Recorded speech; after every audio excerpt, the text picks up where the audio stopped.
What is up, freak bitches, wherever you may be, however you may be watching? Thank you for giving us a little bit of your time. Sorry for the lateness of the start, but it gets busy this time of year. Coach baseball, trying to run the YouTube channel, work, deal with kids. Yeah, so that's kind of where that's at. You can expect a few of these later starts through the middle of the summer. But, happily, we're here with my usual crew of awesome people to talk about what is becoming a really, really crazy television show right now. And the first of which, as always, is the Dowager Countess herself, Lady Cora. How are you tonight, ma'am? I'm doing all right. Looking forward to talking about this episode because I'm really trying to figure out how the hell they're going to wrap it up in one episode. There's a whole lot. But the good news is, I also found out today from my wonderful woman Jennifer that they have actually put a release date for the Downton Abbey sequel in December. So we've got that coming for us as well. So we have all summer to plan on. Jeremy, are you excited? Yes, because I've ever watched that show my entire life. This is a good excuse to start before December. Loki will be over, soon after this. So, you can catch up on Downton Abbey with us just in time. You can binge watch. Saw the movie with my mom because she's seen all of the show. I was like, I have no fucking idea what's going on, but I'll go with my mom to watch it. I don't care. Hot British chicks from the 20s. Fucking, hot. Maggie Smith, man. Fucking, you can't beat Professor McGonagall. Damn right you can't. And that guy whose sexy voice you're hearing is my hetero life mate, Jeremy Wolner. How are you doing today, my man? I'm good. I'm glad I don't have any of the things that you mentioned under your list of priorities, so I've been sitting here for the last 45 minutes. Well, because of the lateness of my start, you had plenty of time to get your thoughts together for what is going to be a pretty awesome breakdown. And what we're breaking down, it gets started real fast with that opening fight scene in that warehouse. It gets tense from the jump. Cora, what did you think about the way this episode got off to a start? I was shocked that John ran away. I thought he would immediately get arrested in that scene. The fact that he went to the warehouse and they confronted him was not expected.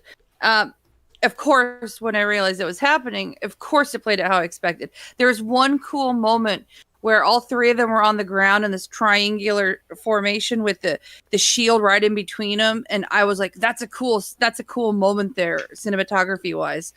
Before they got up off the ground, but I mean, the fact that he almost killed Sam, like, good God! I mean, he was trying to. I'm sitting there watching it, and I'm like, no. I mean, for a split second, they made me believe he was going to go through with it.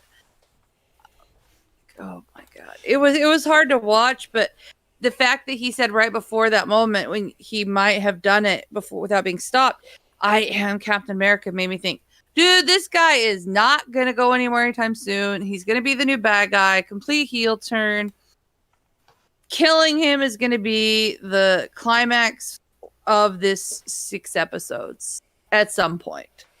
Yeah, that's what that fight scene told me. Yeah, Jeremy, are you surprised at just how deep and hard this heel turn has been for Walker? I mean, it was one thing for him to.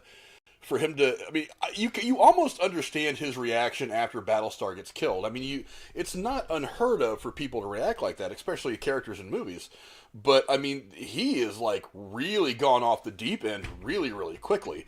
Were you surprised that this kind of that his whole situation just completely broke down the way it did in just really a moment? I think that's what boiled it over for him, having to witness that and then watch his friend die. And he couldn't do anything about it. And the dog really has strong feelings about the scene. Yeah. And he's a soldier. More freshly, he's been a soldier. I don't want to say fresh off the boat, but you know what I mean. So he's still dealing with a lot of there's a lot of shit he's still trudging through. So even just a normal person, having to go through that and having to watch his best friend die. And also that he took the serum, which again, like you said, amplifies a lot of those feelings. They probably took it, a little past the point of 11, So. Yeah, I was. The serum's to blame, I think. Well, I think the serum might be a little bit to blame. I think he, I could understand like that may have just been a heat of the moment thing, but then the serum kind of made it worse because then he realized, oh, I could just decapitate this fucker with my shield. You know. I think it is interesting to think about just how thin the line is between good guy and bad guy once you take that serum. Because as much as we all kind of shit on Walker, you know, when he was first introduced at the end of episode 1, I've never gotten the impression that he was a bad guy. I feel like he's genuinely wanted to do the right thing. I do feel like he is kind of getting absorbed by this system that for some reason there was something about Steve that he managed to avoid that particular pitfall. But John Walker, I mean, because if you think about it, there one of the big differences between his journey and Steve's journey is that Steve was not really a soldier up front. He just kind of fell into the gig as Captain America. John Walker has this history of being this badass soldier. He's done things. He's saved lives. He's been on missions. His background is very different from Steve Rogers, so he has been a little more battle hardened, a little more skeptic. He has been numb to some of these things. His whole approach towards life, while he's a good guy, is very, very different from Steve's. And I think that was kind of one of the factors that plays into it when he does experience this. Instead of approaching things a little bit more objectively, like I feel like Steve would have, he ends up going off the deep end and, you know, killing the guy, and then ends up finding himself in this confrontation with Bucky and Sam because he loses his shit. So I think this is that moment of kind of not too different than what we saw Wanda do when she's standing at the foundations of this house that her and Vision were supposed to build, and she has that moment where she breaks. This was his moment where he breaks. The pressure just finally cracks through that shell that he had been built up to be, and got down into his emotion, into his psyche. But I mean, for one, the fight sequence is badass. I mean, we do at one point see him rip the wings off of Sam's back, off of Sam's pack. Were either of you underwhelmed that you thought with the super serum he'd have more pack to his punch? Well, you did just take it, so it might be starting to work his magic a little bit. Well, he's even with the super serum. A little underwhelmed, especially with his Bucky interactions. It seemed like Bucky still had an edge on him. But with the super soldier serum, I mean, he's probably pretty evenly matched with Bucky, because Bucky's been through all the same stuff. And Sam, while not a super soldier, he's no slouch either. I mean, he's been fighting alongside the Avengers for several years now. So, I mean, he's no I wasn't slouch. as worried about him. I wasn't worried about him. I was kind of like, I know he's not a super soldier, but I know he can go toe-to-toe with this dude a little bit. He knows what he's doing. And then to top it off, you actually had Sam down in a pretty tough spot a couple of times. I mean, there was that one scene where he's getting ready to smash the sword down, the shield down on his face, and Bucky comes in and saves him. He gets him down and rips the wings off. Bucky wasn't going to let that happen. Yeah, Bucky wasn't going to let it happen. But, I mean, there was a couple of times where Sam was on the business end of the beatdown from Walker. So, yeah, I don't know. I guess the fight kind of made sense. But you know, and I called it too. I was like, when they had, I mean, it looked. I saw them trying to like they were both trying to beat on Walker, and I'm like, this looks just like Civil War when they were beating on fucking Iron Man. That's what it looked like. I remember that shot of where they were just both going at him. Yeah, it did ring to that just a little bit. It wasn't nearly as colorful. I don't think it was nearly as significant, but definitely something that I think we've all kind of seen coming. I mean, I called it. I was like.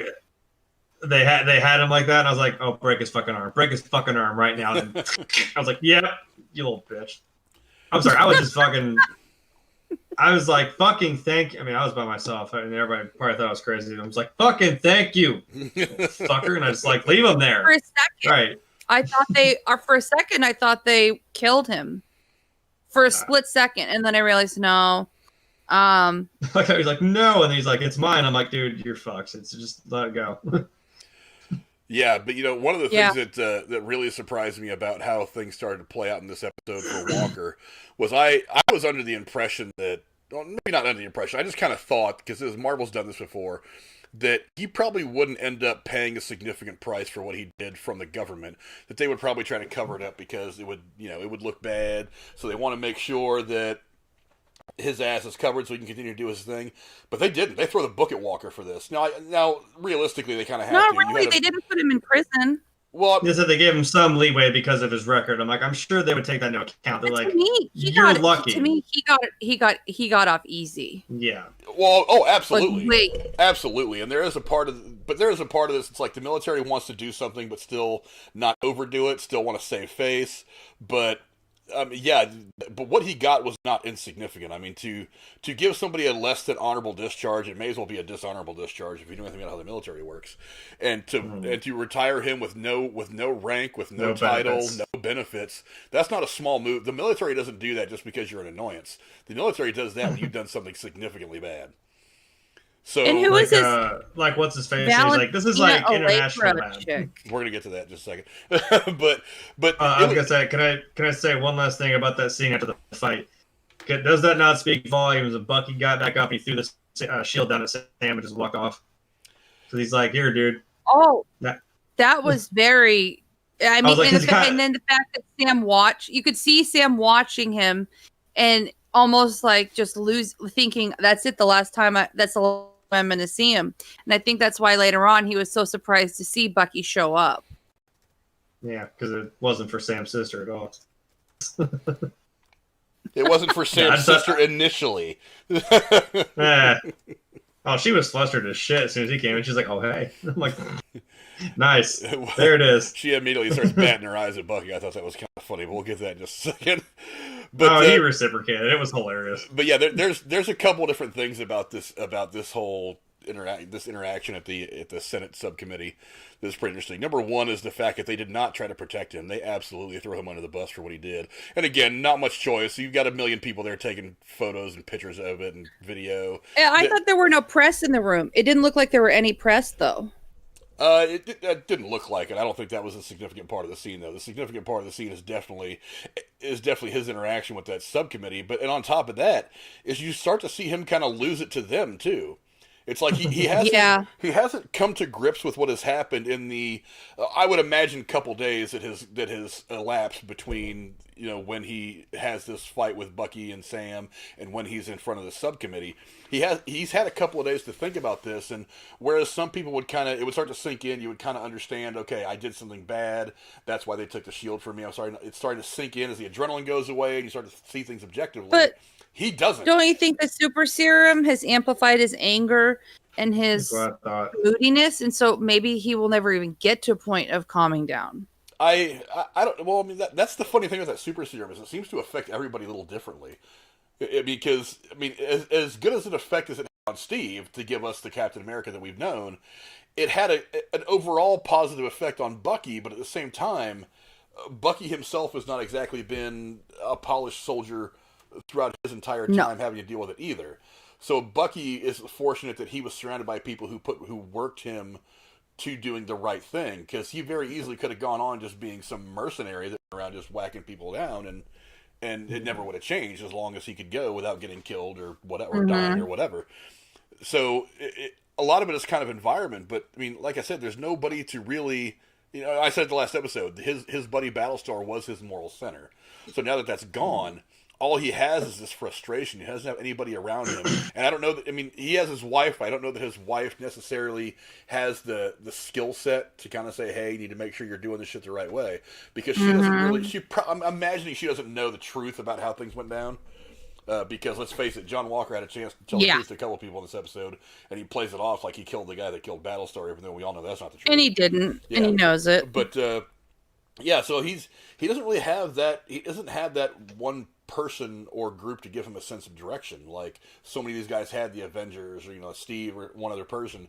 He doesn't have that now, and like I said, his wife doesn't have the skill set to kind of direct his anger, and he boils over with that anger against this subcommittee. You start screaming at him. Well, you see him leave the room.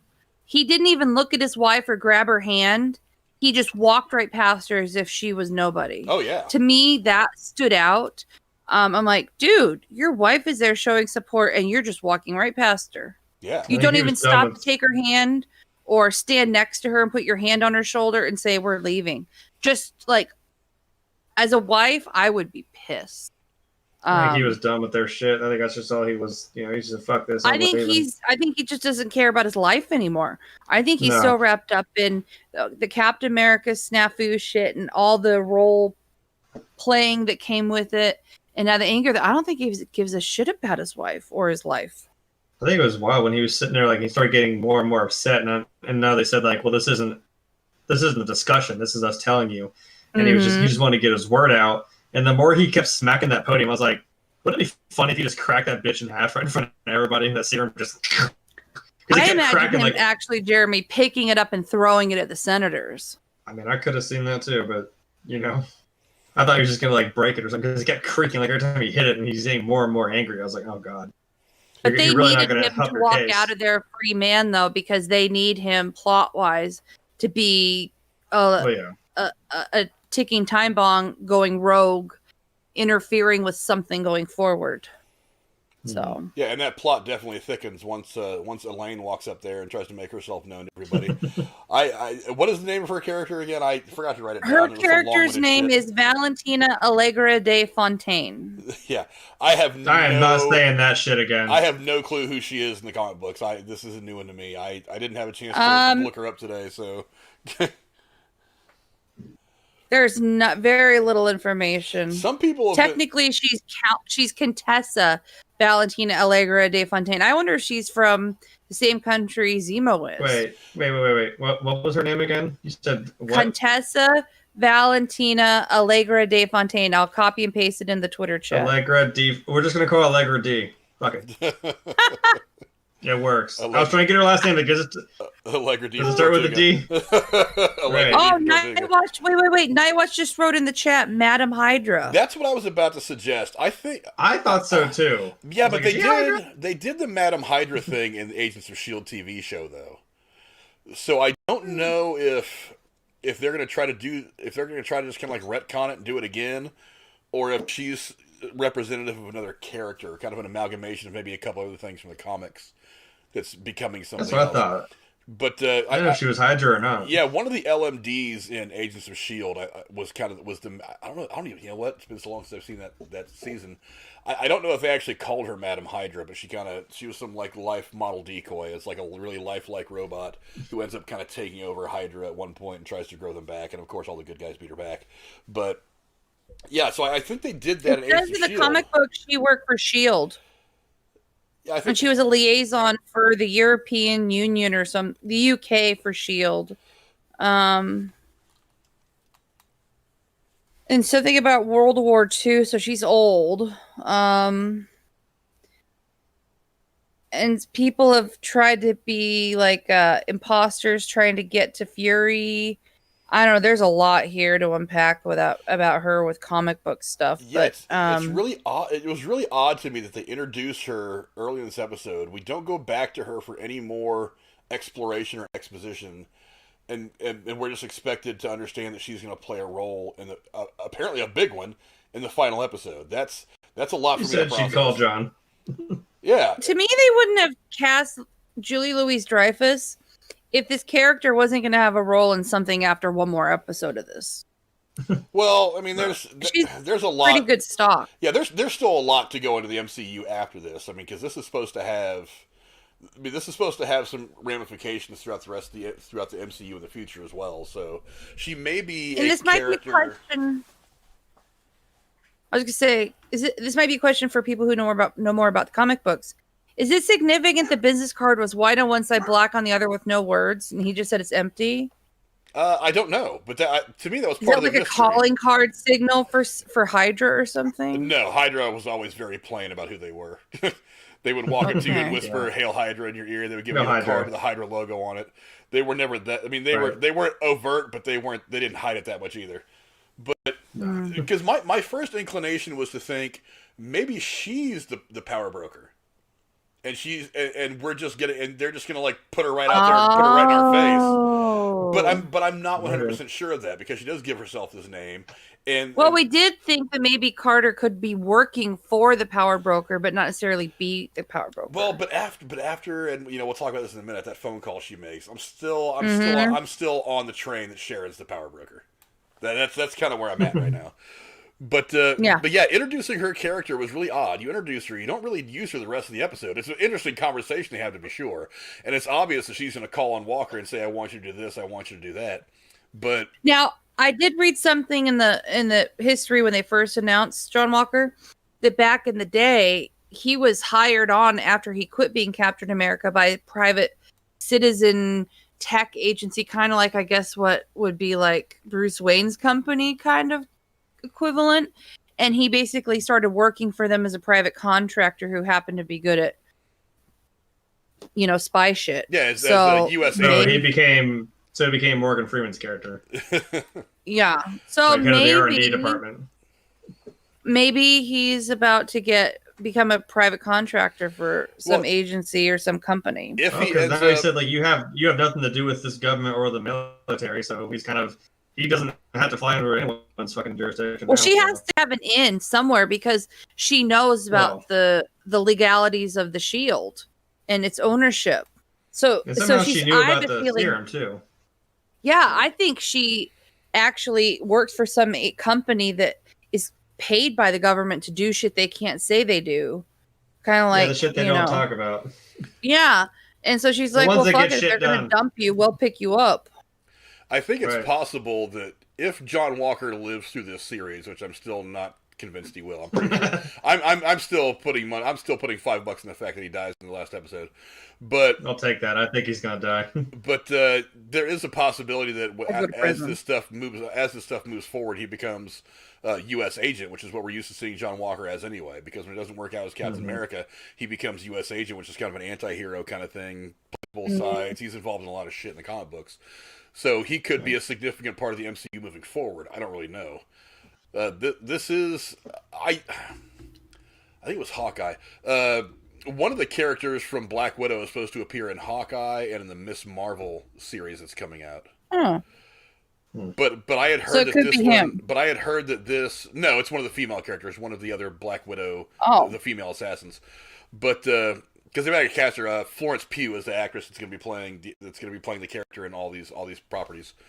But it is possible if he survives past the next episode that we're going to see him again either in the MCU or in a second season of this series if they end up doing a second season, which I hope they do because I love the series. But I don't know. Like I said, that introducing her and then not fleshing her out a little bit more in this episode was really weird to me. There was no clue. I mean, the card's empty. She says, "Just wait for my call." Right. She Who's supposed doesn't to trust say. you, lady. Well, she said something. She did give one clue. When she's talking about whoever she represents, she said "we."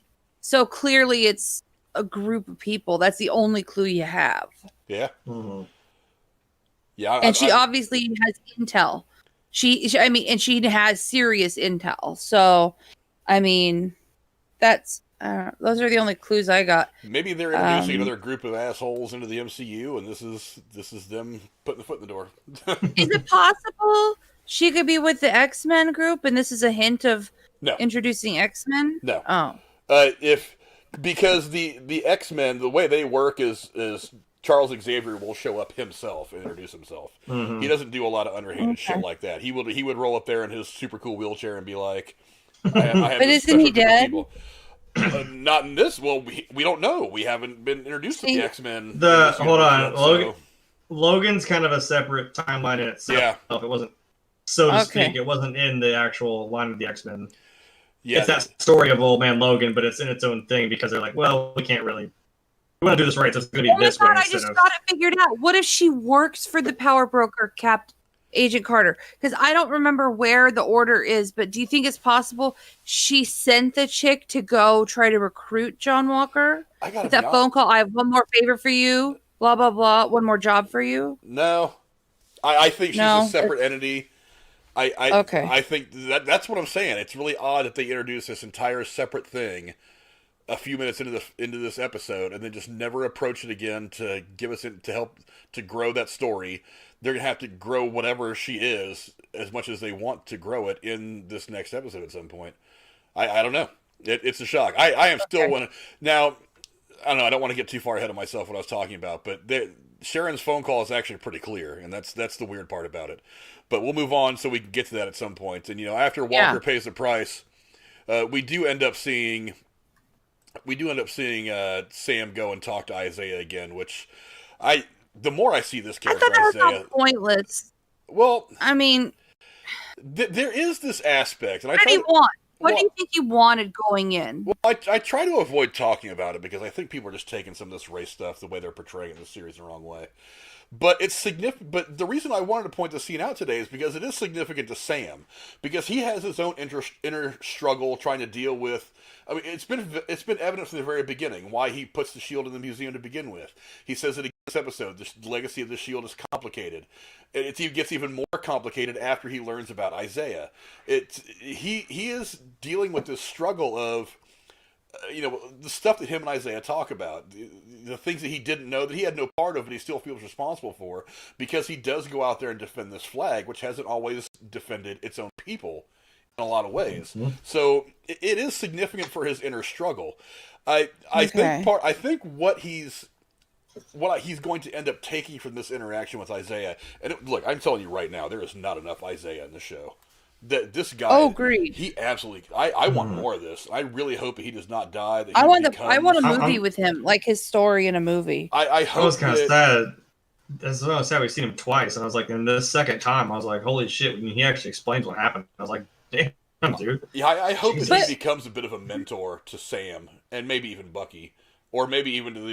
What do you think he wanted though? What do you think his hope was when he was going there? What do you think he wanted to get out of that interaction? Well, he said he wanted to understand. Why did he bring the shield? I don't know. I don't know if he had a thought that he might give it to Isaiah. That's what I thought. I don't really give it to me. That didn't make much sense, because I don't think. You take it from Walker. That's fine. I don't know this. I mean, there's probably a certain symbology in giving it to Isaiah, but the shield still has a use, and that use needs to be defending good. I don't know what you do with that shield by just giving it to Isaiah and letting him put it in his attic for the rest of his life. I don't understand that. Right. But I was like, what? But yeah, Isaiah is such a deep character. We're not getting enough of him. I really hope that guy's around for a while. And there could be, if we're doing a bit of a prequel to do a Black Widow movie, there could be opportunities here to kind of explore. By the way, I just read something. This character of Julie Louis-Dreyfus was supposed to debut in Black Widow. Oh, okay. That may be a clue. You know what? They're saying that she was supposed to debut in Black Widow, but they didn't, and it's been one of the most successful secrets of people behind the scenes of hiding this character. Wow. So development. So I guess we're going to have to see this in Black Widow then. But damn it, they got us again. Well, no, but that's just it's just the way things had to go. We were supposed to get Black Widow over a year ago. So we were already supposed to have been introduced to her character, and they couldn't push. They probably had to reschedule some stuff. You can't cut her out from this appearance necessarily. No. So maybe it's possible we don't see her again at all, and that the next time we see in this episode of this next episode of the series, and we don't see her again until she gets fleshed out a little bit more in Black Widow. Possible. I don't know. Yeah. But yeah, I did not know that. That's interesting. But they're saying that it's a potentially might be taking on the comic book role of the power broker. I still think it's Sharon. But then they also say Madam Hydra. So, yeah. The Madam Hydra thing is interesting to me, because I know that Kevin Feige has said that he's just going to kind of walk away from all the Agents of S.H.I.E.L.D. stuff. Like it happened, but it didn't happen. You know what I mean? It's going to be looked at like they look at Star Wars Legends. All that stuff, like when Disney bought all that stuff, they made all the expanded universe legend stuff, and they want to make everything else canon from here on out. But I don't know. That pissed me off so much. Last theory they have. I spent all my damn time reading into that shit because that was cool. I'm like, all this shit that people dived into, and all this shit that people made for Star Wars, and then Disney came in and was like, nope, fuck you, that's not canon anymore. If it was the movie made or anything we make from this point is now canon. I'm like, wow, well, fuck you too. All right.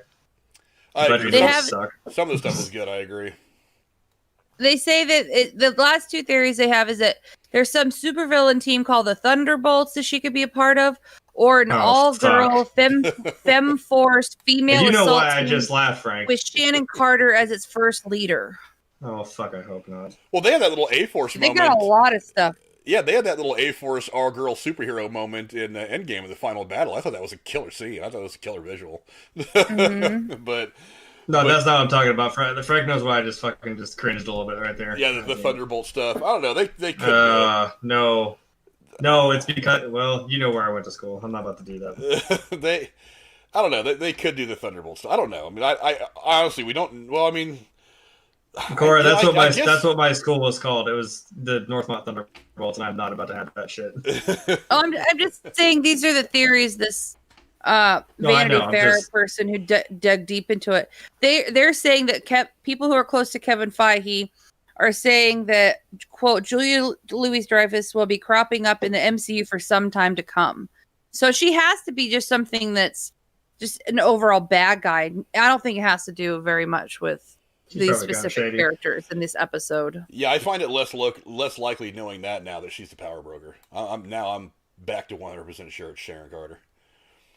But Yeah, anyway, but she's tied to Sharon Carter potentially. But this no. I know who Sharon Carter was talking to. We'll get to that in just a second. Oh, okay. But, Yeah, I'm glad I had the captions on because I figured out who the fuck it was. I was like, I wouldn't have known that if I didn't have the captions on. Oh no, I heard the voice. But yeah, this scene, like I said, this character of Isaiah is so rich. I really want more and more of him. I hope he's going to be around for a while. There could potentially. Was this a character in the comics? Yes. Or did they make him up for the show? No, he's in the comics. Oh, okay. He actually was fairly recent. I mean, I don't know if you know or not, Jeremy. I want to say it was 90s. So it's a fairly recent addition to the comics of Isaiah. I mean, Oh. people It's don't realize kind of- also like It's a similar Harley Quinn was also backstory. made in the Harley Quinn was made in the 90s, and so was like Deadpool. It's like they're more recent than you think. Yeah, it's a similar Now, it's- backstory to what Isaiah explains in this episode. Like they're trying to do more super soldier stuff, and Isaiah ends up being one of the ones that works, so he becomes Captain America, and I think he operates under a couple other names as well. But yeah, he does end up at some point in the comics being Captain America for some time. So yeah, this is a character that exists in the comics. But like I said, I mean, it's such a great character in this moment. I think he's not going to be back again. I think after he says, "If I come back, they'll kill me," I think that's his way of saying, "I don't want anything to do with what you're talking about or what you're involved in." Well, it depends I'm out. on what manner in which he comes back. I could see him being a mentor to Sam, and so Yeah. it's like 'cause like I said, everybody needs that kind of moral that North Star that directs your actions.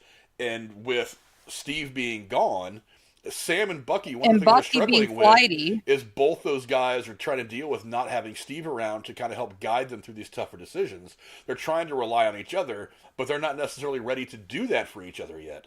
Mentally, because Yeah. they miss Steve, they're feeling pressure, they're dealing with all this shit that's going on, the Flag Smashers and all that. So it's hard for them to be that for one another. So this guy could step in and at least be that for Sam. Because Yeah. I mean, Sam will like as a black man, Sam will understand the struggle. Sam is already struggling with how do I carry this shield. He's going to have a contemporary that he knows he can trust, somebody who's been through some shit, who spilled some of the same blood in the same mud, so to speak, who is going to be able to have a good conversation with him back and forth and help him kind of put this stuff together in his own mind in a way that he is more comfortable moving forward with whatever he does. Did either of you cry when he says? shared this? Good. Sorry, Jeremy. Oh, sorry, I was looking at it. Actually, no. Isaiah's first appearance was actually in 2003. Oh wow! I mean, I thought it was 90s, but yeah, it's still way young. Yeah. Red, white, and Okay. black, #1, January 2003. So he's pretty recent. Like, Did either of you get emotional when he was talking about what happened to him and his wife and the letters and all that stuff, her being told he's dead? That pissed me off so bad as someone who's, has a partner and stuff, that I don't know how that could have even happened. Why would they tell her? What else would dead? he have? Why would would they he have not let done? him have her letters? Well, that's a little fucked up. But I think it wasn't the point. He said that nurse took pity on him. It was like, look, I know, but the probably whole thought, like, he wasn't concept gonna that make it. Government did that to him. But the I mean, government did a lot of that's- bad shit back then. yeah, I'm like, they do shady shit. I mean, big surprise. He even does mention like the Tuskegee Airmen and like they were not Tuskegee Airmen, the Red Tails, The Red Tails. guys like Yeah. that, and then mentions like they said they were giving us a tuberculosis shot, or well, not tuberculosis, Yeah. was it something else? Tetanus. But a tetanus shot. But they Yeah. were actually pumping the serum into them. So I mean, yeah, they were lying, and Mm-hmm. the U.S. government has a history of doing this. Look at the test they did on African Americans back in the 40s or 50s, shooting people full of. Was it tuberculosis? What was it? I don't know, but I mean, you can actually go research this on Google. I mean, it actually happened. There's records all over the place. I about it. just think it's awful what they did to him and his syphilis. wife. Syphilis test is what they did.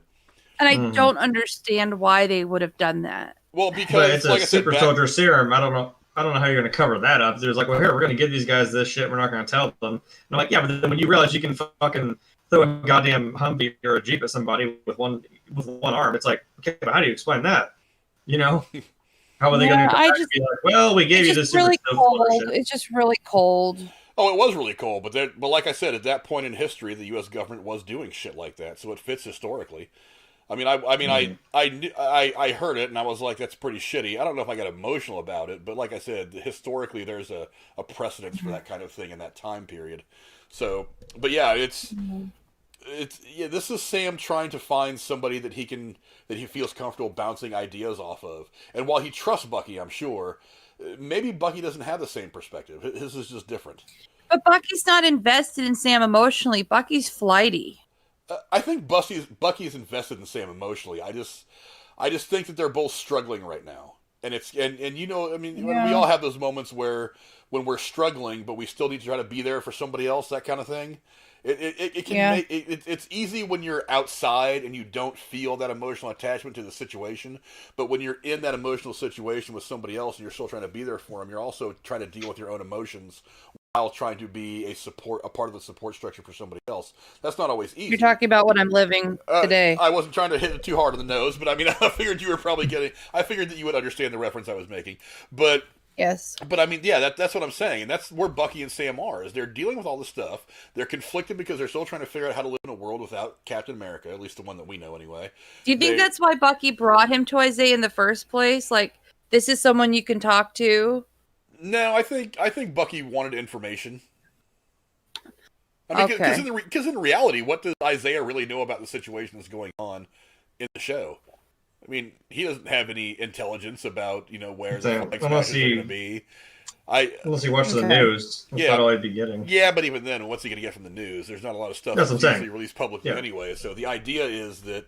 I mean, I really don't know why he went to Isaiah. Probably hoping to get some perspective from himself. I don't know. He knows that him and Isaiah didn't have exactly the best relationship last time they met, but he does know that Isaiah has existed in that world and can help give them some perspective they need to move forward.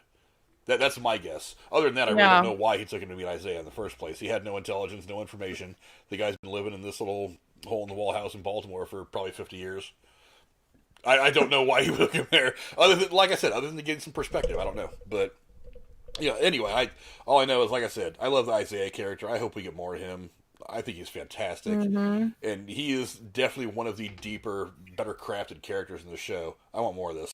I'm really hoping he doesn't die. Yeah, I want his backstory. I want to see his journey from start to finish with all this, even if it's going to be hard. Well, it's going to be really difficult to do this in the last episode, though, because there's already so much that has to. No, I'm talking like his own movie. That could be something that happens, but I mean, that would be fantastic. There's no plans right now. I think they pretty much announced everything all the way out through Phase 5. So I'm just saying, I think it'd be fantastic if they did it. Yeah, if they made a movie, it wouldn't be for at least another 6-7 years, and that's if we get back to a regular filming schedule at some point in the next 6 or 8 months. But anyway, all I know is that was a really cool scene. I liked it, and like I said, it was that point where Sam needed some perspective, and this is the guy that he felt like he could trust because I mean he's been in Steve's shoes, so to speak, as a super soldier, going through the serum and all that. He's fought in war. There's a lot of things they can relate to, so maybe that was the moment where he needed to go talk to that guy and kind of put everything in perspective for him. Do you think what he said about there'll never be a black Captain America really jarred Sam to think that maybe I need to break that glass ceiling of sorts and say I'm going to change that attitude in the world and Isaiah? Because I'm like, well, Isaiah's foreshadowing. Because I'm like, well, Isaiah's from a different time. He probably thought like, well, that would never happen. And I'm like, well, the irony is you were Captain America, but whatever. Unless he's just trying to hide again, just trying to bury it. And he was like, nah, I wouldn't have done that. He probably wouldn't have done it again, but he was trying to tell Sam the same thing. I'm like, yeah, but also Steve himself is the one who gave Sam the shield. Yeah. So he trusted him. And I'm like, I don't think anyone would really care if he was. I'm like, I don't care who the fuck has it. I actually think thank you for bringing that up. Because in that first scene, right after the fight, when Sam picks up the shield and he rubs his fingers in the blood of the man from the square, and he's looking down at the shield and then they put the camera up on his face, I was thinking to myself, he probably thought none of this would have happened if I would have accepted the shield when Steve gave it to me. Like I said, that's when it sunk in. Because, like I said, Bucky picked it up and just fucking threw it down at Sam's feet and kind of looked at him like, "Yeah, this is what I was trying to say. Like, this. If this isn't, opening your eyes now, like, this is, this is the moment. You're never right going to if you don't know." Yeah, he's like, if it didn't make sense before, So it probably all sunk in on Sam right there. Yeah. Yeah, I think it was more foreshadowing when he says that. I think we're gonna. Yeah. I think when the last episode is over, we're gonna see a Captain Falcon or something like that. I don't know if he'll take over as Captain America. I actually don't think he will. I think. What do you think's in the case from Wakanda? I think it's New Wings. New Wings. That's obvious. It's something, yeah, because it's probably a new suit. Because he did walk out of that room and told what's his face. It's like, "You've got your wings." He's like, "Keep them." Well, I'm like, actually, I did come to realize as I was looking around a little bit today that Torres in the comic books anyway actually becomes the Falcon. So. That's why he said keep them to the kid. Well, Well, I don't know that that's where they're going necessarily because, and one of the things that I've noticed the last several episodes is like the first couple episodes they played Torres up like he was going to be at least a significant part of this, and then we just didn't see him for like 4 episodes. Can I tell you something? How you're right about that? It's so bad that I already forgot about him. So when there's that scene of them in the room, but with the balcony camera down on them, I'm like, who the fuck is Sam talking to? Why is this guy so involved? "Oh no!" I saw it. And I was like, "Oh, it's the kid from the street who had all the blah blah blah. Who's in this military?" That's how insignificant he's become since the first couple episodes. That's the thing is, I was like, "Oh, well, there he is. Goddamn, where have you been?" That's why I said it. I was like, "Oh, Yeah. where have you fucking been, man?" Yeah, they really played him out like he was going to be a significant part of this team, and then it's like he just disappeared for 4 weeks.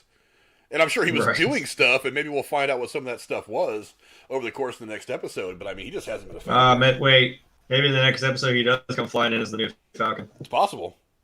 It's possible. There you go. Because he did say, "What do you want to do with the wings?" He said, "Keep them." And then it's almost like the wheels were turning.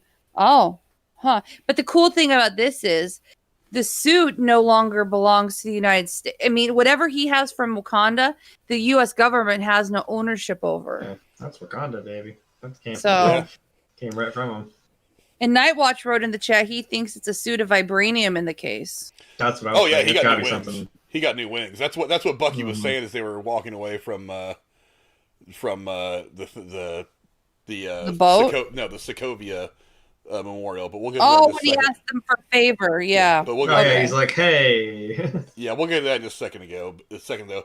But we do end up seeing kind of the aftermath of the Flag Smashers' actions up to this point, and the GRC kind of strikes back by eliminating and emptying out this camp. I almost said liquidated, but that sounded too much like something the Nazis did during Germany.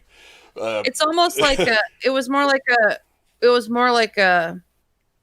Well, she did call John Walker a Nazi before she tried to hit him or some shit. So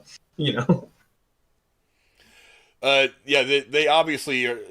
You had to assume that the GRC was gonna come back against the Flag Smashers in some way, and they absolutely do by eliminating this camp that they were essentially calling home and accusing all these people of harboring fugitives, which they kind of were. Which they were doing. Yeah, which they kind of were. They were.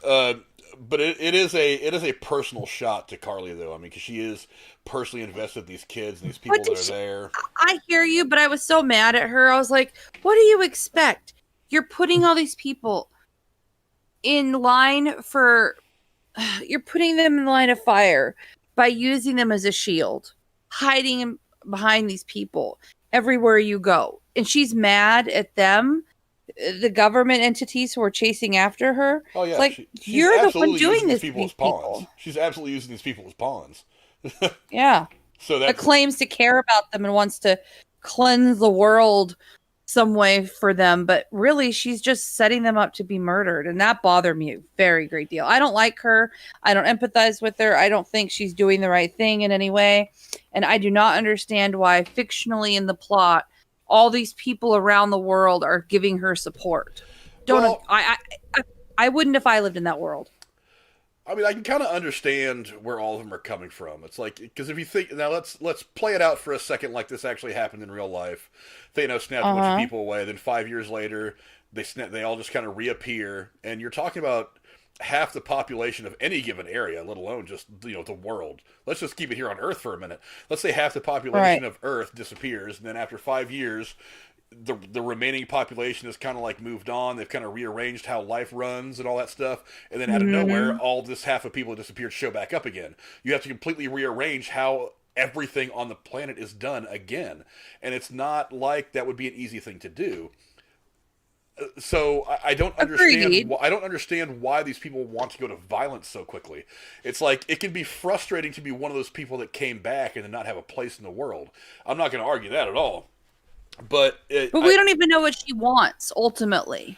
See, maybe it's the whole like no one's gonna the I don't know if this is really a saying, but it's like no one's gonna hear you unless you're the loudest person in the room. Maybe that's what she's doing because she's kind of like, well, yeah, you can write letters, you can ask these people, and it's like they're dealing with like probably what 3.5 billion people just coming back like that.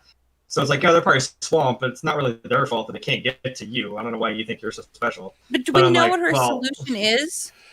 I don't know what her end game is, and honestly, I mean, when she turned around, this I was wish we did. She did say like, "Hey, it's time." I'm like, "What the fuck are you gonna do?" Like, what? I don't know. I just think by now we should know what her end game is. She had that weird like Matrix John Wick bullshit where she pinged all the phones and everybody in the park just stood up and like came out. I'm like, oh, okay. That creeped me the fuck out. That made me think they were zombies or something. I was like, oh, I'm like, no. It does show her spread and her influence that she's got these people that are willing to just fucking. I don't know. Yeah, Cora makes a good point. It's like, what exactly is she hoping to accomplish? So, I mean, obviously, we'll get to it in a minute. They have so much to do in episode 6. I'm like, okay, so you're gonna have to give us the conclusion of Sam becoming Captain America. You're gonna have to give us John Walker coming back as a true heel, going after said Sam as Captain America. You're going to have to explain more about Julie Louis-Dreyfus's character. What are we calling her? Allegra D. You're going to have to explain what Carly wants to do. And you're going to have to do 10 other things that we haven't even talked about yet. The only conclusion we have so far is that Zemo's going to Wakanda to live out his life in Wakandan prison. That so far is the only... Oh, and they're not selling the boat. Okay, we have 2. We got 2 out of 50 fucking 5 for what? Less than an hour? I'm sorry, I'm ranting. But it's just like, come the fuck on. You could have spent maybe less time on the fucking boat in episode 5 and give us a little more information. I'm just complaining there. There you go. You make an interesting point, though. There is a whole lot to do in all this that's left to finalize. So how long do you think this last episode is going to be? Because every episode has been about 50 to 60 minutes. Do you really think this last episode goes an hour and a half? Or they're going to do the stupid angle of using stupid dialogue in one sentence, like answering 50 questions with one sentence instead of giving us actual plot. I just, they're going to half-ass it or give us a huge cliffhanger. That's why I'm always watching like the end of an episode. I'm like, yeah, because like they're gonna say like 3 or 4 lines of dialogue right at the end of the fucking episode. That's the thing that's important. Yeah, I guess with Paul. Oh, I guess with John Walker dead and Sam being the new Captain America, everything's all good and wonderful. Yay! And everybody's smiling. Once again, the day was saved, all thanks to the Powerpuff Girls. And it'll be done with some stupid reporter, interviewing somebody on a TV screen while, Sarah's kids are making their lunches or eating breakfast or something. I don't know. It'll just be, I don't know. I'm open-minded. WandaVision had 9 episodes. They should have had 9 fucking episodes for this. Yeah, but we were also complaining about WandaVision being like, we're on like episode 6 or 7. We're like, oh my god, are they going to tie this up? Well, if you think about it, we're actually getting just as much actual screen time, if not a little more, from this as we were getting from WandaVision. Because remember, the first several episodes of WandaVision were only about 30 to 35, maybe 40 minutes long. We didn't hit I stand corrected. We didn't hit the 45-minute mark in the WandaVision until what, episode 4? Oh no, I think it was later than that. I think it was late. Okay, yeah, then I stand corrected on content in time frame, but still, there do be a lot happening in this though. This isn't just like, this is Wanda just holding this town hostage. This is like, we have like. And for them to introduce a new character, we still don't know. Here's another question: we still don't know who the fuck Sharon Carter is in all of this. Yeah, we do. Officially, yeah, we do. I mean, And the weirdest part of the whole thing is Zemo didn't even fight being taken to Wakanda. Was he really going to, though? Well, I mean, he kind of knew, yeah. all right, well, my part's over. He's kind of like, all right, well, let's go. I don't know. I just don't think. I think they should have let him continue to be a villain instead of introducing a new one with no background. Well, I don't think we've seen the last of Zemo, but we'll get to that in just a second. Right now, let's go talk about the scene where Walker goes and pays respects to Battlestar's family. So he goes and talks to Hoskins' family. Oh, God. And fuck John Walker. An emotional and he scene. Lies. Well, he does blatantly lie. Now, he does what most people would do if they lost a friend in combat. He does go to talk to the family and say, hey, sorry about your loss and all this stuff. Only because his wife made him. I don't think he gave a shit about it. Because you saw how unplugged he was from reality. His wife had to like jar him and go, you have to do this, and this next. That's the first step. Go talk to his family. I'm like, right. Yeah. But there was two significant things in that scene that I saw. One of them was the blatant lie. Did you kill the guy that killed my son? Yes, I killed him. He knows damn well he didn't kill the one that actually killed Hoskins. He knows that was Carly, and he knows he wants to take a shot at Carly. I don't understand why he lies to them, except for to maybe spare their feelings a bit. Because I wouldn't want to walk in there and say, no, they got away, because I would feel like shit. No. Well, like you said. He said that because in his mind, he believes it, because if he doesn't, then he committed murder. He has to legitimize what he did to keep his fragile, fake moral compass intact. That's so he's bolting together Carly and all her cohorts as all of the people responsible for his death, and he's going to kill all of them. That's a very valid point. Yeah, he's going to say that, and he's like, and now I am going to actually make this true. I'm going to go fucking kill Carly now. Because you imagine how crazy he would go if he realized that he killed somebody who was innocent. Like, yeah.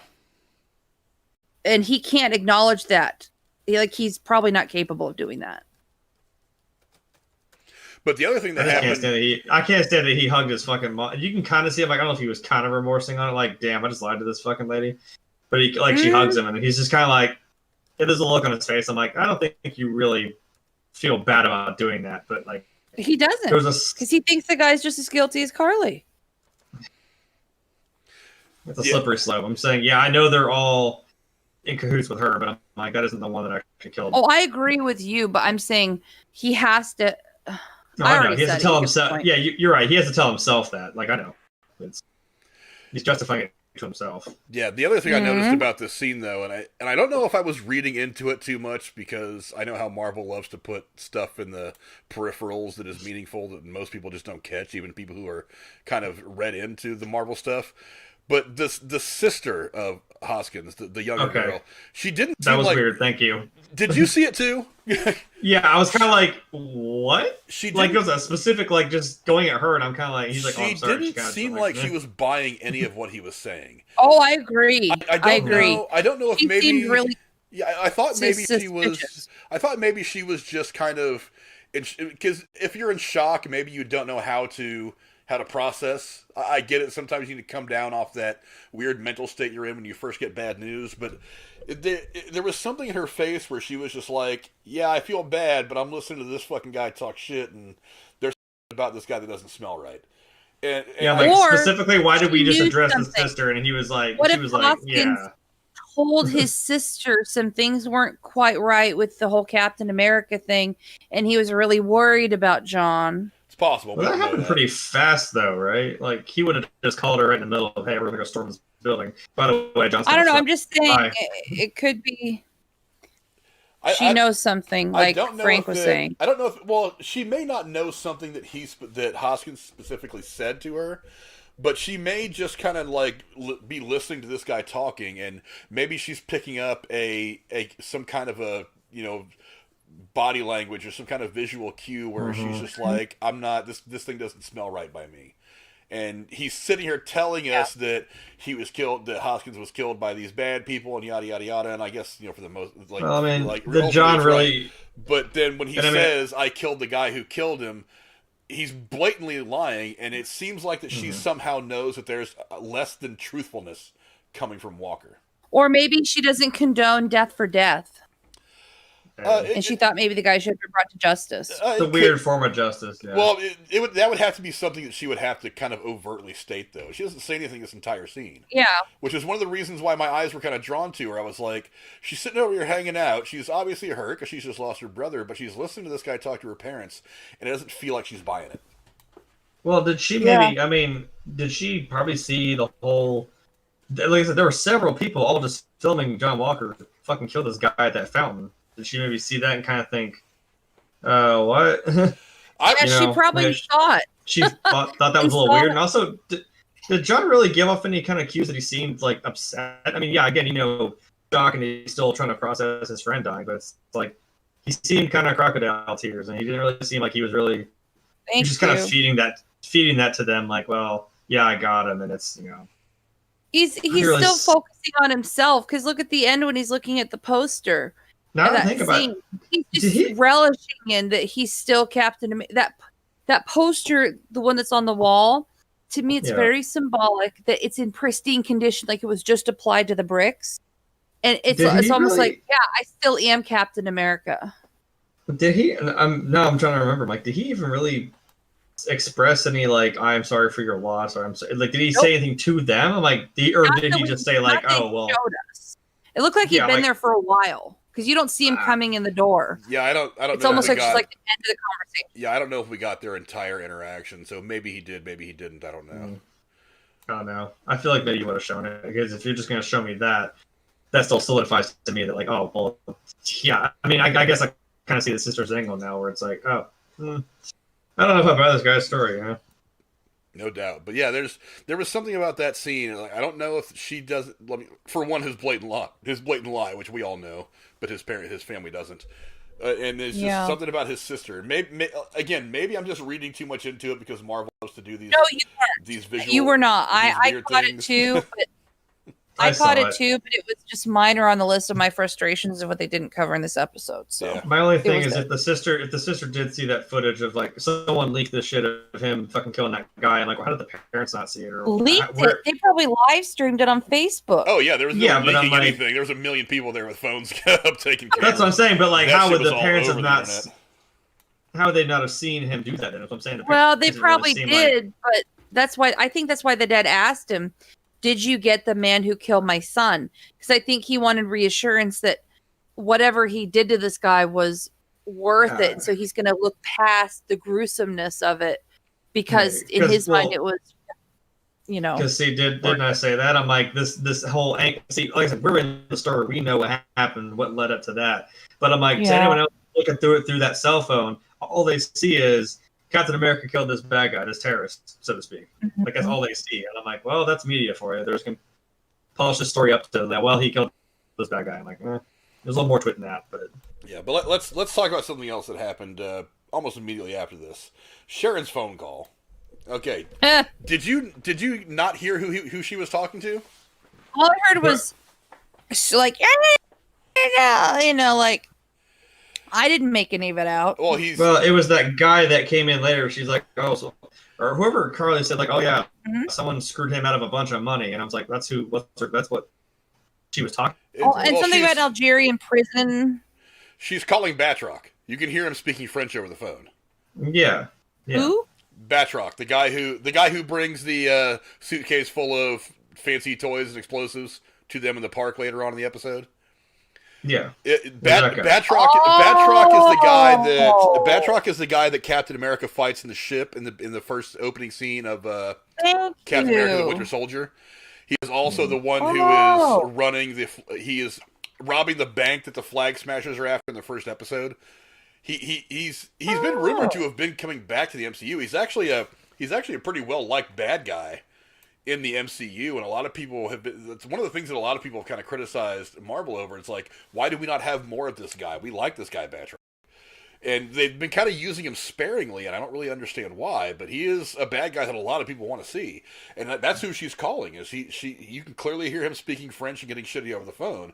And that's why she's like, hey, I broke... And he does end up in an Algerian prison at some point. I don't know if it ever expressly said that in the MCU, but in the comic books I know that he does time in an Algerian prison. But I think she's calling him. The question is why. She's Probably obviously because she wants to help Carly for some reason, but she doesn't want to do it directly. possible. So she's going to have Batrock contact Carly because Carly seems to have this rapport with him, especially when she's talking to her people about why she's even interacting with him. That's the interaction. It doesn't seem like there's a middleman.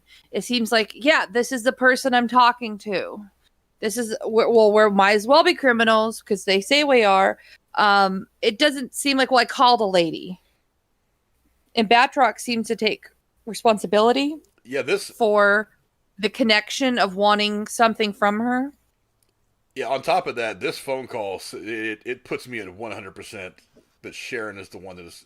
Sharon, if she's not the power broker, why would she call him this level of a mercenary to do anything?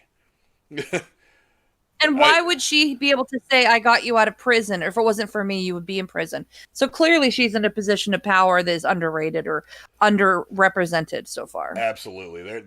This whole scene to me just kind of cemented the fact that maybe she's not a bad guy necessarily, but she is definitely the power broker. You know who she's she is? Did you watch the movie Constantine? A long time ago. Yes. She's the guy, I forget his name, who's in that club, who's the neutral guy who works with the good and the bad. She doesn't pick a side. She's Switzerland. That's what she is. She does say when we first get introduced to her in this series that she's living the hustler lifestyle. She's hustling, so I'm gonna live the hustler lifestyle. That's what I got to do to get by. So maybe that's interesting. That's a great possibility. Yeah. Yeah, she's the neutral person. She doesn't give a shit. But yeah, I'm pretty sure after this phone call that she is the power broker. Whether she's a good guy or a bad guy, I don't know. That remains to be seen. But it's all going to be exposed in the next episode anyway. But after that, we do end up... so we hope. Yeah, we do end up finding ourselves at the Sokovia Memorial after that. And, obviously we saw Zemo slip away in the last episode as the Dora Milaje was handing Walmart Captain America his ass. Mm-hmm. Now... It seems to me like Bucky knew where he was going because he does have that line a couple episodes ago. He says, "Have you guys even been to the Sokovia Memorial?" And neither one was saying nope, not. That's I thought not. So it seemed like a fitting place for him to go. It also seemed like it was pretty obvious that he knew that once he got there, that Bucky or somebody was going to show up. That's why I was like, I thought you'd get here sooner. He seems like a very emotional person, Zemo, and of course, if he knows he's about to go down, he'd like to be in Sokovia at least one more time before it all goes down. Yeah, Zemo is single-minded. That's why I find it odd that he went here and just kind of allowed himself to get caught without finishing what needs to be done. You know what happens when bad guys let themselves get caught? How many times? Trojan horse. All I'm gonna say. Yeah, but he's already thought about this. He's not getting away from the Dora Milaje. You don't get away from that group of people. You might break out of some handcuffs from some city, some townie cop, but no, this is the Dora Milaje. You don't get away from. Do you think he's hoping someone will need him and they'll let him out? Well, there was a couple of things that occurred to me as I'm watching this. Number one, the Dora Milaje say they're taking him to the raft. They're not taking him to Wakanda. What is the raft? Do we even know what that is, by the way? We've already seen people break out of the raft before. What movie was it that Tony Stark flies there in his helicopter? It was Civil War. In Civil War, the raft is where Tony flies out in the helicopter when it's all raining out in the middle of the ocean. Oh, that's the raft. That's the raft. It's in the. It's basically a supermax prison. A mobile prison. It's a supermax like prison an Alcatraz. it's a supermax prison for comic book supervillains. That's what it is essentially. Gotcha. Kind of like the Black Marsh or whatever the fuck it was in the Suicide Squad. So they say they're taking him to the raft. They're not taking him to Wakanda. I thought that was kind of interesting because if you take him to Wakanda, there's no fucking way you're ever going to see Zemo's face again. Because they're going to go to Wakanda, they're going to bury him in the deepest vibranium pit they can find, and he's never going to see sunlight again. Guess who's coming back? But they take him to the raft. I don't know if they're going to have somebody there at the raft watching him, or if they're just going to give him over to the government and let him rot there. I thought it was odd. I figure all the trouble they were going through, getting mad that Bucky even broke him out in the first place, I really thought that they would want him in Wakanda to pay for... I mean, he killed T'Chaka. He killed the king of Wakanda. Right. I wonder if they're not telling us, but there was some type of thing where the Wakandans made a deal with somebody to let them have Zemo, to get something they want. I don't know. I don't know what you could get that the Wakandans can't either create themselves or just go. I don't know. I'm just saying some type of diplomatic shit. I don't know. I'm really, really surprised they are not taking him back to Wakanda to face the ramifications of killing King T'Chaka. Thanks for coming around, Nightwatch. I appreciate it, man. You have a good night. We'll see you later. What if it is they Nightwatch put out because Nightwatch put out like 3 videos today. You guys definitely go check those out. I got to go watch all those tonight. Oh, wow. Do you think they had to do this because Chadwick Boseman is dead and they're trying to steer clear of Wakanda plot-wise so they don't have to even touch that yet? No, they're going to be filming the next Black Panther movie at some point this summer. Okay, so I have no idea how they're going to do that. What they're going to do with Black Panther and Wakanda in its standalone perspective, I have no idea. I'm at this point, I'm just waiting for the movie to come out so I can figure it out too. I don't know how they're going to move on that without Chadwick Boseman. I don't know. I'm still Team Shuri. I mean, I have confidence that whatever they're going to do, they're going to think it's best for the entire MCU moving forward. But I don't know how they're going to do that. So what we're going to get from Wakanda later on, I don't know. But I thought it was weird that they did, because the Dora Milaje are also themselves kind of single-minded. Look at how they treated what's his name after blowing up and killing a bunch of people and taking all the vibranium that Ultron goes after. I mean, they wanted him too. They didn't want him to put him in somebody else's prison. They wanted him to take him back to Wakanda and make him pay. I find it odd. Are you talking about Claw? Yeah, Claw. Ulysses Claw. I find it odd that they are so easily leaving him at the raft and letting him rot away there. But whatever. I don't. It looks at this point like we're not going to see Zemo again in the next episode. But I don't think so. It's clear he doesn't. He's the only conclusion we have so far. It's clear he doesn't die. So I think it's probably pretty probable that we see him again at some point in the MCU, either in the Disney Plus series stuff or in maybe one of the movies. Black Panther 2. Maybe. It's possible. That is a possibility. But again, nobody knows what the storyline for Black Panther 2 is going to be. From what I've heard, they didn't really change the story much to compensate for not having Chadwick Boseman around anymore. They kind of like altered some characters and what their significance to the story. They didn't alter the story much. So so if he was written into that already, then it makes a lot of sense that he would just go ahead and carry over to that. But I'm not 100% sure. All I know is I want to see more of this character too. I think like I said, they should make Isaiah the king of Wakanda. What's that? He deserves it after. They should make Isaiah the king of Wakanda. He deserves it after everything. Well, he's not Wakandan though. I know. I'm just being silly. I mean, I'm not saying that. I don't know if he deserves it. I don't know if he'd want it. At this point, he's just like, I just want to exist in my little house in Baltimore, water my flowers in the backyard. Leave me the fuck alone, son. I'm done. I'm done doing anything significant with my life. I'm done. Oh, then again, he said, fuck the red, white, and blue. I mean, this is Wakanda. This is a different country. He might be like, well, they got some good ideas. Fuck him. Yeah, exactly. Maybe. Different country. He's not, they'll treat me right, But, we do, at some point after this, we see the Flag Smashers. They've made their way to New York now. They're obviously after this Global Repatriation Council vote of whatever they're going to be doing. It didn't seem important to me to listen to. Something about moving more people to more places. This they're going to make all the people who had come back from the snap or whatever, they're going to make them all go back to their home countries, period, and let them, instead of letting them have visas to stay where they currently are. Well, I mean, there is this debate that is going on in this, Global Repatriation Council about how you handle this. Should you do it? I mean, it's a political debate. And it sounded like most political debates should go. There was a lot of back and forth, pro and con, debating different facts. And the Flag Smashers are obviously wanting to interrupt this for reasons I don't really know. So, obviously they, again, and as Cora pointed out earlier, there's not really an end game for the Flag Smashers other than to cause chaos.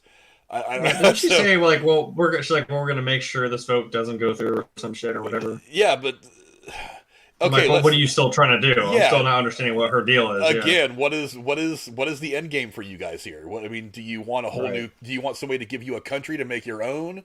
Do you want some more money allocated somewhere? Do you want I mean, do you want us to give you a big swatch of land out in the desert in Nevada where we used to test nuclear weapons? I And you guys think can make that your home? DDR 48. to be discredited, disbanded, and let the world figure itself out without this entity having a say in anything. 40 That's acres my and a guess. mule. Maybe. I don't know. I don't get it. But, bottom line is they do have a couple of people on the inside, apparently, that Yeah. as they're in the middle of this they do. debate, a lot of shit goes wrong. You can see the red on the screen right there where all the alarms start going off after shit gets all squirrely. And obviously there's some shit that's going to be going down in this room in New York after, as we get to the next episode. I don't know how this is going to play itself out. Again, it's hard to tell without knowing exactly what Carly's I had to endgame guess is. Carly's going to take them hostage. I'll say, I think a hostage situation isn't out of Or the she's going to equation. blow it up. But that's the question. To what end, though? Right. Yeah. Still not understanding. It's like, because I've always found it really annoying, even in the older like 70s and 80s movies where you take somebody hostage and then it's like their demands are always the same. I want a fully fueled airplane and $1 billion and leave me alone to fly to a country with no tradition. I'm like, it's so tacky. It's like, is that what you're going for here? You're like, I want a fully fueled DC-10 with $1 billion in a pallet, and I want to fly to the Bahamas. It's like, well, Oh, and a pepperoni pizza, by the way, too. yeah, I want a keg of beer, the good stuff, not no Schlitz, not no Miller Lite. Yeah, I want the good stuff. I want some Sam Adams. I don't understand. Yeah, it's hard to know what their end game is right now, but we're going to find out exactly what their plans are for that meeting as we go into this last episode later on this week. But we do get something that I've been waiting for a long, long time. We do get Sam going back home and dealing with some of the personal shit. I talked about it earlier in the season. I really like the fact that we were expanding on these characters' personal lives a little bit, and then we get introduced to Sarah. We get introduced to his nephews. We obviously learn about everything Bucky's going through. So we're starting to connect with these people at a personal level. And then for the last like 4 or 5 episodes, or last 3 or 4 episodes rather, that whole plot line just seems to not exist anymore. I mean, other than a couple of like poorly timed phone calls between Sarah and Sam, like when he's trying to hook up with that one white-haired lady. There was really just no interaction between them that helped grow that storyline a bit, and they kind of gave it all to us like in this one thing, and I feel a little bit cheated. I didn't want to. I mean, I like it. Don't get me wrong. Like I said, I like the fact that you're getting deeper into the personal lives of these characters in these series, but it seems like you could have done this in spaces a little more, and then had kind of a better outcome. Well, I mean, not a better outcome. It's kind of a better journey to wherever this part of the story goes. You know what I mean? Oh, I agree. Like I told you before we started recording, I was so frustrated that with one episode to go, they spent so much time on a fucking boat repair job. Well, I mean, there is kind of this thing in movies where the good guy, it usually happens late in the second act, the good guy feels defeated, so he goes home to just kind of like walk away from it all, to turn his back on it all, whatever. Then he has that moment of clarity. Somebody says something that helps him, put it together in his head, and then they're like, "Oh, that's the solution to my problem right there." And he puts the suit back on, goes out there, and he does his business. But well, yeah, because Bucky does bring that thing with him. He just kind of slaps them in the back of the truck. Yeah, Like, here you go. Yeah. Well, for one, After one arming that thing out of the truck, I love this. Like, how are you gonna get that out of the truck? It lifts up. Like, God damn it, Bucky. He just throws it down. Yeah, you're welcome. He's like, yeah, thanks for showing me up, Buck. I appreciate that. And I like how I'm assuming that everybody that was around there, other than Sam, knew who the hell he was, because it's like nobody really reacts to the fact that this fucking white guy rolls over there and picks up that big engine off the fucking truck and just sits it down by himself. And he wasn't wearing. checked him out hardcore. She was like, damn, look, watching Bucky. That's the other thing. Right. Before he even noticed her. She goes. That was hilarious. She goes googly eyes at Bucky immediately. I thought that was hilarious. Like I said, he wasn't wearing the glove. There wasn't even hiding his arm, so he's just like, eh. Yeah. I do love that little quip between him and fucking Sam when he goes out there. He's like, no, you gotta lift it like this. He's like, well, why don't you just use the arm? He's like, I don't think of it immediately. I'm right-handed. I'm like, God damn it, man. He's got jokes too. That was a nice moment of making Bucky seem more of a human. Right. He's just like, I mean, I wouldn't think about that off the bat, man. I'm sorry. But this all this stuff was pretty important to their friendship, though. I mean, because we had those scenes early in the series with the therapist. We had that really great scene with the therapist after they got arrested, where that we had talked about a few weeks ago, where Bucky's the like, if awkward he's wrong, chair sitting thing. Yeah, the whole rubbing knees thing. Right. But yeah, that scene. But even where... in this episode at the beginning, when Bucky walks out of the room after he drops the shield in front of Sam, you don't know they're going to see each other again. But Bucky showing that here is almost redemptive. Yeah, it's like he come back around. Like, you know what? I'll help. Yeah. It's like the whole buddy cop thing. It's like these two guys who are just like, we're going to be at each other here. And then they kind of come around. And in the end, he kind of comes to help him. And like when he was helping him with the boat and helping him with the shield and shit, and he kind of like, Yeah, the other part is that super cool training montage with the shield. I that was sweet. For some reason, didn't put up any pictures of that. I know I got a couple. Yeah, the only thing that scene was missing was Eye of the Tiger playing in the background, all Rocky style. Doing the push-ups and the hard running and all that stuff, throwing the shield around, sweating and flipping, and I was like, is Sylvester Stallone going to come in here and be like... Michael B. Jordan's over in Wakanda. Creed's not over here. Sorry. Yeah, Creed's not here right now. Right. Am I the only one who thought it was odd that the government never came looking for the shield from him? And why didn't John Walker say that one of these two guys has it? I don't know, because John Walker Elaine fucking seemed to know she had it, that he didn't have the shield or something. Well, John Walker. Well, didn't she say it didn't belong? It didn't belong to the government, right? She said like that's a weird gray area. Yeah, but no one else is supposed to know that. We don't know what that gray area that she's talking about Sam is yet. Thinks that it's owned by the government, for fuck's sake. Yeah, well, I'm eager to see what that gray area that she was talking about is, but because technically the Wakandans gave it to Tony Stark's dad, and Howard Stark gave it to Captain America. He didn't give it to the U.S. government. True. But again, I don't know what that gray area that she was talking about means. I'm assuming we're going to find that out in the next episode, what that gray area is. That actually may end up playing into how the last episode ends. Once all is said and done, the bad guys have been vanquished and the good guys are standing there victorious. There might be some asshole that walks up there and says, okay, Sam, you got to give me the shield now. It doesn't belong to you. It belongs to the government. Right. Or maybe he's going to say exactly what Tony said to the Senate committee in Iron Man 2. Is to be like, you want my shit, you can't have it. But, I privatize world peace. And he's like, yeah. Right. Maybe we're going to have a moment like that where he's like, hey, this shield never belonged to you guys. It belonged to Captain America, and it belonged to, Stark before him, and, yeah, it's not your guys, so kiss my ass. And then if anything, give it back to the Wakandans, Yeah, you want me to call the Dora Milaje down here? They'll fucking tell you. Yeah.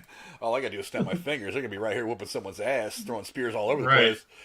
But you make a call, man. They'll be there in a heartbeat. But yeah, I really did like the fact that we were able to get back to this more personal story, and that it looks like anyway that's kind of working out for Sarah and Sam's other family and his nephews and all that stuff.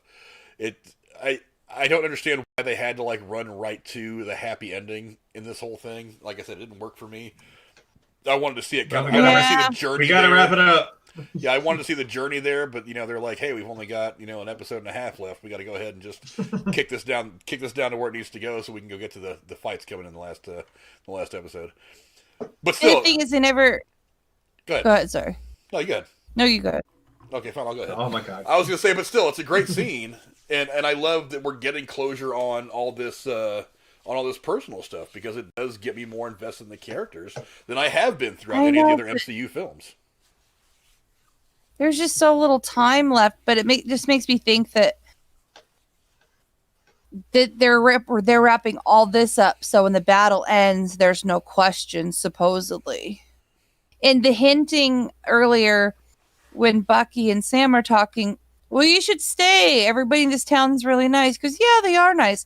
It makes me think Bucky's going to settle down in that town with Sam and Sarah after the battle, by the way. He did say, don't you be flirting with my sister, though.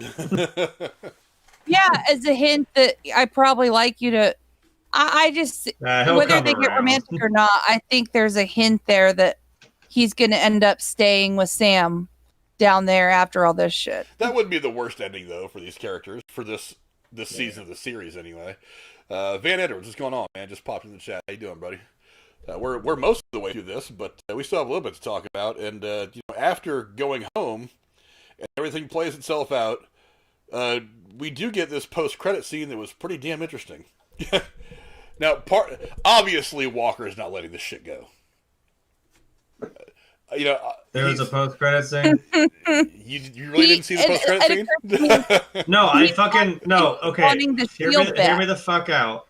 It's different on fucking PlayStation than it is on my phone. I can see here on my phone actually look and I can find it. On PlayStation, you just tap it, and just like zips to the fucking end. I'm trying to like stop. I go back and it zips. It doesn't stop. I can't just. I will agree with you. I tried to look. I do agree with you. The interface on Disney Plus for PlayStation 4 is a fucking joke. I hate it. I run into I was like, every time I try to go back, I just try to tap it a little second or two back, and it just flies all the way this way and goes this way. I'm like, stop. Every time I fight it, it just keeps fighting itself. Yeah, it's really, really so difficult. And to top it off, as I try to scroll forward backwards, it's always off by about 10 seconds. But on the post, when you go through, it's like it's still the end of the episode when you're like halfway through what the credits should be. I'm like, what? Yeah, it's just terrible. I couldn't get this to work on my phone. I had problems, so I haven't seen it. Yeah, the post-credit scene, it's a simple scene. It's okay, well, tell me, because I'm either going to find it now or fucking you tell me. Well, I mean, I'm showing you guys. I mean, on the screen is the screen grabs that I got, the 3 or 4 of them. They're pretty much the core of what the scene's about. It's Walker is obviously not letting go of the shit that he's got bundled up inside of him, so he's building himself another shield. Which at first I was kind of like, do you really think you're going to build anything that's going to go up against that vibranium shield? If so, you're nuts. Right. And 2, it's obvious that there's going to be a captain versus captain battle in some way, or a shield versus shield battle at least. That is Captain America: The Clone Wars. But there is a lot here. It's like he takes the medal off his Congressional Medal of Honor, and I guess at one point I think he looks like he welds it anyway. And you can see it right there at the top of the shield a little bit. It looks like he's somehow attaching it to the shield while he's welding all this shit together. He's obviously painting the different parts of the shield to look like the shield that he had been carrying throughout the course of the series. So he's obviously not willing to let go of the fact that he's not Captain America anymore. And he even says as much as when they're in the in front of the Senate subcommittee, he's like, "I'm Captain America," and they're like, "No, you're not." So he's clearly not ready to let go of this name, of this title. So there's going to be there's going to be another battle between Bucky and Sam, and probably and Walker probably coming up at some point in the next episode. What do you guys think about all that? Unless the Countess or whatever intercedes and stops him from doing something stupid so she can whisk him away to train him for something. I'm starting to wonder now. I still think that Walker probably dies in the next episode. I'm holding on to the idea that he's not going to make it out of this thing alive. Man, that shield ain't going to do you shit, buddy. That's the other thing. I'm like, dude, you could make that thing I'm seeing it now. You could make that thing out of AR-15 steel. It's not gonna stand up to that vibranium shield. Better off carrying an AR-15, let's be honest, than that thing. Yeah, no doubt. Right. But I know you're a super soldier, dude, but yeah, I don't know exactly what he thinks. Well, I don't know. Hold on. If you throw a fucking piece of metal like that fast enough, you still can decapitate somebody. So I don't know. Maybe. Yeah, but I don't know. I feel like Bucky and Sam are certainly they're certainly prepared enough to dodge anything as he throws. But if he's a super soldier, does he really need the vibranium shield? That's what I was saying. Like, I mean, he's still a super soldier. You can still die, but like, I don't know. I'll find out. I don't know why you would bother trying to build a shield, but whatever. I mean, one of the things I noticed in that picture right there where you see it painted is you can't see his Congressional Medal of Honor either, so I don't know if he just sat there to look at it and motivate himself to keep welding or what, but it looked like anyway that he was looking to attach it to the little homemade DIY shield. But yeah, I'm starting to wonder. I don't know if he makes it. I don't know if he dies. You picture frame. I'm joking. Could be. Of happier days, I guess. He's got a hobby now, guys. Leave him alone. He's gonna sell them on Etsy and he's gonna sign them. He's gonna put them on Etsy. God damn it. Right. Yeah, son of a bitch. I don't know. I guess at this point, all we can do is speculate about what comes in the last episode. Cora, what do you think we're going to see in the next episode? I think it's going to be a whole lot of action and very little conclusion on a few things because there's too many things to tie up. And I either, from what I've read online, there's speculation they could give this a second season. Unlike with WandaVision, they were like, nope, not going to happen. So I think they're either going to fuck it up spectacularly with a lot of unending things hinting at maybe a second season, or somehow they're going to surprise me and wrap it up. I don't know. It's 50-50. Jeremy, what do you think we're going to see in the last episode? Yeah, like I said, we're going to see Captain America: The Clone Wars. It's going to be fucking Johnny Walker over here fucking with his stupid little shield. And I mean, whatever Sam got in that box, I mean, it's probably some clean-ass new suit, and then something with the shield maybe, and then him and Bucky are going to fucking go after him. I am actually really excited to see what that new suit looks like. Yeah, I was kind of like arcing my head like an idiot trying to look around. I'm like, oh, come on, let me see. I did too. Like when he kind of opened it up first, and then it cuts to behind it. I was like, he kind of opened it almost a little bit. I'm like, oh, somebody's got to have paused it, like where it's slightly open, and then it pans around to the back. I was like, damn it. Yeah, it's good. We're gonna see that, and then maybe something culminate with Carly here. I don't know what the fuck.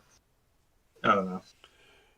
Maybe I think Carly's gonna die at the hands of John Walker, and then they're gonna have to go to battle with him. Well, wait. I don't know. Maybe who's a wild theory? Maybe fucking if Carter's the fucking power broker, maybe she's the one funding Carly, helping her out. I don't know. She's gonna deal with that. True. Well, that would be something. Yeah, that would be something. Wouldn't that be fucking? I kind of wonder the way things have played out the last couple episodes. I wonder if maybe Carly won't be the one that kind of has this coming to Jesus moment where she's like, "Wait a minute, this isn't right. This isn't. I mean, I'm not going to get the outcome that I wanted." And now all of a sudden, I'm starting to see why things aren't playing out the way I want. And then maybe she might be the one who dies heroically instead of Walker. Like whereas Walker has that massive heel turn. Carly kind of turns face, to use another wrestling term that everybody in the community is going to love. That maybe she's going to... Right. Yeah, I think that maybe she'll be the one that's like, you know what? Maybe I should be the one to sacrifice myself and end all this because there's already been too many people dying. There's too much destruction. Maybe she's going to realize that what she's been doing hasn't been helping. Dies a martyr or somehow stops John Walker from doing something worse. Or she might sacrifice herself to maybe stop Walker from landing the kill shot on either Bucky or Sam, something like that. Yeah, like she might try and stop Walker. I could see that. But I'm starting to wonder if maybe that she's not going to be the one that dies the heroic death at the end of this thing, and that Walker's just going to get what he deserves one way or the other because he's gone off the deep end right now. I don't know if there is. Or he ends up working for the Countess. That's if he survives. Contested. Yeah, if he ends up surviving this thing, maybe he walks off into the sunset with her for us to deal with him later on as either U.S. agent or maybe Carly captain, whatever. Maybe Carly does have like a slight like with Bucky and Sam, like, you know what? I mean, we can deal with this dude over here, you know. And then maybe she ties up her own needs. Like I said, maybe she'll help Sam and Bucky out trying to deal with John Walker here. I don't know. Yeah, that's one of the things I think we might see. The other thing I think we're going to see Isaiah again. Even if it is just in a short scene, maybe something towards the end where Sam goes. What if it's a press conference where they officially announce him and Isaiah is there at his side somehow? Maybe not at his side. I don't think Isaiah would be at his side. I would imagine that Isaiah would probably be standing in the back of the room somewhere, and he would just let himself be seen by Sam and not necessarily be a part of the festivities. What if he saves Sam's life somehow? He shows up at the battle, and he somehow stops the bad guy. That'd be sweet. I don't know. I don't see him playing that role. I don't see him playing a fighting, aggressive role. Here's what I'm saying. If John Walker's about to have all these people coming at him, I don't think he's going to walk in there by himself. Maybe when he calls Allegra D and gets something in his pocket where he can like go into, because he knows he's going in against at least Bucky and Sam. And like I said, if Carly turns on him too, it's like, you're not going to fight all them by yourself, dude. Like, I don't see that happening. So he's got to have something else going on with her. Maybe she'll help him out. I don't know. Yeah, I don't know that. I don't know that Isaiah is going to be a part of the battle. I can see him, like I said, at this point, I see him being a mentor to Sam, and maybe Bucky, but mostly to Sam. Because again, I think there's a lot of ways that Sam can relate to him. There, you know how they say like you know you don't want to forget the past, so you maybe want to, or you're doomed to repeat it. So maybe he wants to hold on to that little connection to the past to always kind of help him keep his perspective on things. But I definitely do think we see Isaiah again at some point in this episode. Well, because didn't Sarah even say to Sam like you're like gonna let Isaiah like tell you what to think about all this? And he kind of shook his head like I don't really know. He's like maybe he wanted his insight, yeah, but kind of do your own thing, Sam. I guess is what they're trying to say. True. I also think that it's going to be made very clear very quickly that Sharon's the power broker. I mean. Come on, you know who wasn't earlier? So TSS, I think earlier said that he thought it was a head fake. All this stuff with Sharon being the power broker. I thought the exact same thing about Agatha, and I was way wrong. I thought that they were making it way too obvious with Agatha being Agatha Harkness, with Agnes being Agatha Harkness. I thought it was too on the nose, and I thought it was a head fake. I think they're doing the same thing with Sharon. I think there's so much that just points in her direction that they're probably not going to bother us with a bait and switch. They're probably just going to say, yes, Sharon's the power broker. But again, I don't know that she's necessarily the bad guy. Maybe it's just some stuff she was doing while she was on the lam. I don't know. But I'm pretty sure that's Evan Peters was just the power broker. Evan Peters was just set up for a boner joke, so fucking whatever. Who knows? Who even knows anymore? Mephisto is the power broker. Guaranteed. I know. Fucking that goddamn tree. Goddamn tree in the background's been the power broker this whole time. And there is this rumor. I don't know. I'm putting it at about 20%-ish that this is going to happen. There is this standing rumor that has not gone away for the last several weeks that Old Man Steve is going to make an appearance in this show at some point towards the end. I keep wondering Is that just wishful thinking of a fan base that's desperate for another shot of him? I think it's probably a lot of wishful thinking. I don't know that... If it was going to happen, it probably happened in the last episode. I don't know there's a place for it to happen, though. The best place, just if you go by the standard action movie tropes, the best place is going to be right before the final battle, where they need that last second dose of clarity, or they need that last second pep talk, or they need somebody just to kind of bring them together at the right time. Maybe that's the role that Old Man Steve could play. I don't see it. I do, however, think it's odd that Old Man Steve gets a pretty hard reference in the first episode. And it's not like they're just like, oh, how's Steve? Oh, yeah, Steve's fine. He's retired. Then they just walk past it. They made references to Steve being on the moon. They kind of he's a big part of that conversation between Sam and Torres in that first episode when they're having tea at that little place. So I feel like there might have been a tad bit of foreshadowing. I don't know. I don't know. TS says we're not going to see Steve again until the next Avengers film. No, we're not talking about Chris Evans. We're talking about Old Man Steve. There is this rumor out there that Old Man Steve is going to make an appearance. At the end of Endgame. Right. That guy, the old man that gave Sam the shield. So, I just don't really know what role he would play. I mean, he obviously is going to come in there and start throwing hands. There could be some situation where they decide to go ahead and give Sam the shield and let him be Captain Falcon or whatever, and then he looks in the back of the room and he sees Isaiah standing next to Old Man Steve. That's what I'm thinking. Maybe that's all the cameo we're going to get of him. I don't know, but I don't know. I just don't know where he would fit in this show at this point. I feel like maybe this last episode was probably your last good chance to bring him in and have him kind of sit down with Bucky and Steve and say, hey guys, you're going through some shit right now. Let's talk about it, and hopefully we can find our way through this to the end. Between Bucky and Sam. Yeah, between Bucky and Sam. What if they just did a little cameo at the end in a bonus scene where after the battle's over, after they're settled down, they go visit Steve and tell him what happened, and he puts his hand on the shield one more time and looks up at Sam and says, I'm glad you finally took the shield. Could be. I think that would be more significant to happen before the credits, though. Oh, okay. That's where I would put it. And I'm not saying that won't happen. That's just the way that I would put that scene together in the episode. That's where I would put it, is right before the credits. I'm not even sure. There wasn't a post-credit scene at the end of the last episode of WandaVision, was there? Yes, there was. There was two. I lied. So I mean, I don't know. I don't know. I wonder what. I would imagine they're going to put a post-credit scene. My gut tells me it might be something that leads into Black Widow, though, since that's the next thing coming out. Of course, they did just release the but trailer. That's a prequel.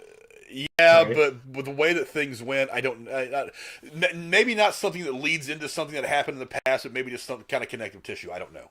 Maybe we find out. Are they going to push? Maybe with I hope they don't push Black Widow again. By the way, if they pushed it back anymore, they push it back to like the year 3027. I don't really know.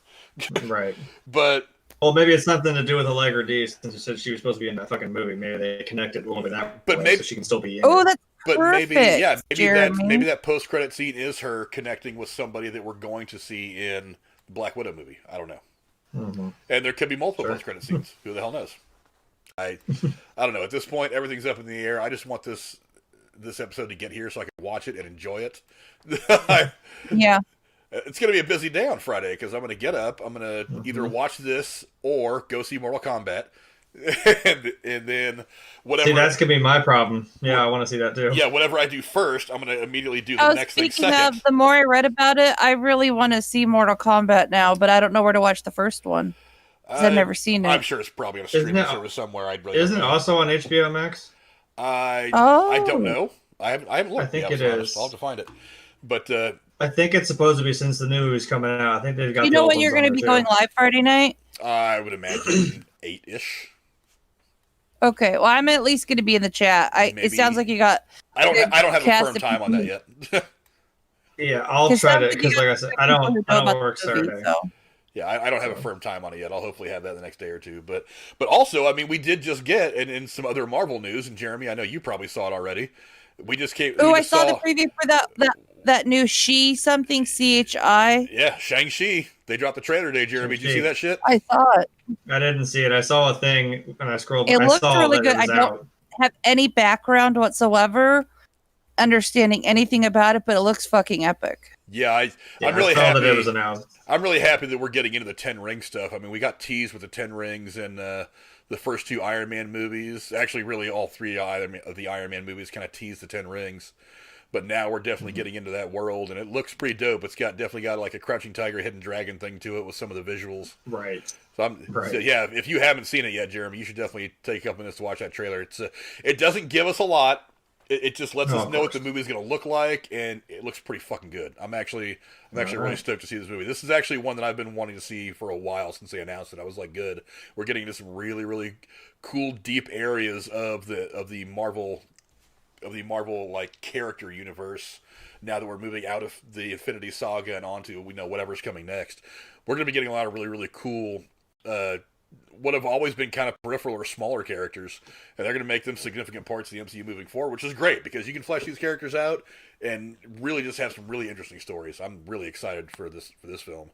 Will this tie into Doctor Strange sequel or not? The Shang-Chi? No, I don't think so. But one of the reasons I brought it up is because any post-credit scene that we get at the end of this last episode of Falcon and Winter Soldier could be something that kind of gives us a hint as to what to expect from that. I don't think so, because I don't think this is supposed to be connected to that. I mean, other than being in the MCU, I don't think there's any like story connective tissue that connects this to that. So I don't think so, but it's a possibility. I mean, there's a lot of possibilities with the MCU, as we all know. So I try to name them all off just so I can say when it actually happens, I can be like, ha, I called that shit because I'm smart, and it makes me feel better about myself. Mm-hmm. But yeah, any closing thoughts on this episode before we wrap it up? I'm good. I just want to see the last one, and am excited about the upcoming Marvel stuff, especially Loki. Yeah, is Loki what's next? Yes, I think so. Wow. Yeah, I've totally limited series wise, yes. Yeah, I've totally lost track of whatever the hell is coming at what time. I was actually just looking. It's sometime in June. Okay, well. Anyway, yeah, I'm Jeremy. What about you? Any final thoughts on this episode? Something I always quote in the words of Constable Denny Butterman: "It's about to go off." You're off the fucking chain. Off the fucking. Oh god damn. I need to watch that. Did you say cool off? Oh no, I didn't. It's a shame. But I did hit him over the head with a Japanese peace lily. Michael, is this what you really, really want? Yarp. Yarp. Alright, fine. Ah, shit. Cora, have you ever seen Hot Fuzz?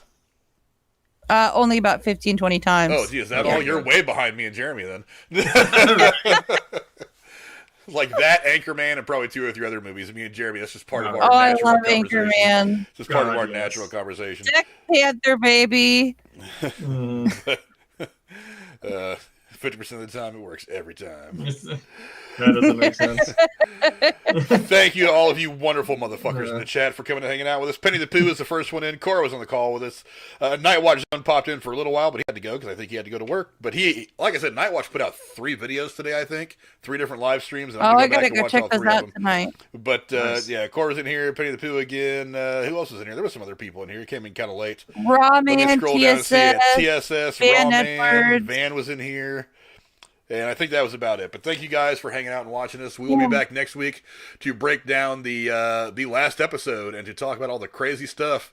Over under, what do you guys And think? we'll be back Thursday and Friday this week. And Thursday to talk about our favorite sports movies. Friday to talk about the retro movie review of the original Mortal Kombat film from 1995. And, of course, the new one that is coming out Friday. We'll be breaking that one down and having a spoiler discussion about that as well. Real quick before we go, over under, runtime for the last episode, Cora. What do you think it's going to be? I don't know. No guess. Maybe an hour. Cora says an hour. Jeremy, what do you think? I was gonna say an hour, maybe a little over, like an hour 5 minutes, maybe. I'm going big here. I'm going an hour and a half. I'd like to say it's gonna be like a fucking movie. I would love to say that. 'cause An hour sounds right, and to hear you guys say it, I think you guys are probably right. But I think there's a lot still, and I think if they want to try to use Julia Louis-Dreyfus' character at all, and more than just another glorified cameo that just reminds us that she's out in the world somewhere, I think that an hour and a half feels right. And if you think about it, I mean, WandaVision, those episodes just got longer as the season went on. This episode, it hasn't really worked like that, but I mean, they're all in the 53 to 58 minute mark. This last one was exactly an hour. I don't know. I'm thinking hour sounds right, but I'm going to go big and wishful thinking. Hour and a half. I think this is going to play. I think this is going to play out a lot like a movie. So I say, bring it on. An hour and a half of awesomeness is what we're going to get. I really hope I'm right. Of all the predictions that I have, I really hope that one's right. I want to just sit there for an hour and a half. I just want to stuff my face full of popcorn or chips and soda and just watch this movie and love every bit of it. But thanks, Raw Man TSS, everybody else. Big homie, Raw Man. What's up, my man? And we will catch you guys Thursday night. Until then, adios.